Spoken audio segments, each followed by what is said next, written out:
who is the Holy Spirit? Well, there's a lot to that.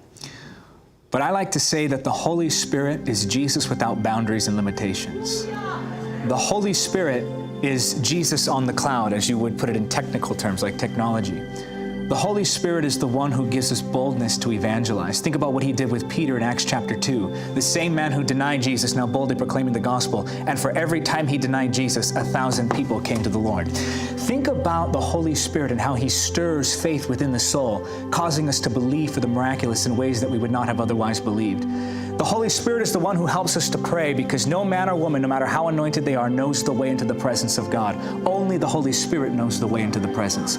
And so in prayer, he guides us. In worship, he reveals Jesus and makes him real, causing our hearts to be stirred and burn with holy fire to where we cannot contain that passion that overflows with us as adoration of Jesus.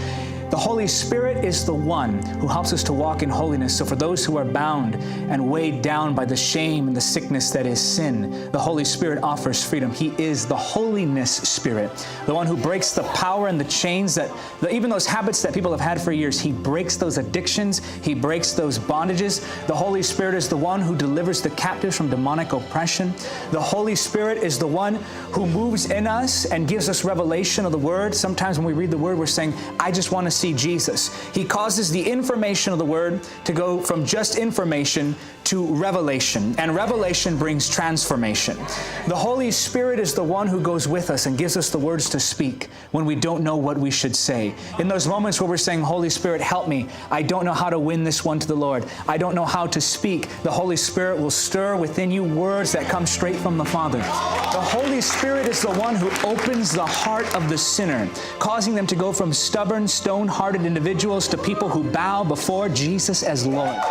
The Holy Spirit is the one who anoints us for ministry and appoints us into the call of God. He takes ordinary lives and makes them lives that transform the world. I like to say that a single moment spent in the presence of the Holy Spirit can transform your life, but a life spent in the presence of the Holy Spirit can transform the nations. The Holy Spirit is that something more. He's that deep stirring. What was it, do you think, that caused the martyrs to lay down their lives and say, take my blood, we want to preach the gospel. Jesus is Lord. That's the Holy Spirit stirring the love of God in that heart, shedding the love of God abroad in our hearts. The Holy Spirit is the one who gives us all the promises of the Father. The Holy Spirit is the one who causes us to walk in the perfect will of God, not by the day, not by the hour, but down to the millisecond like Jesus. You really love the Holy Spirit. I could go on and on and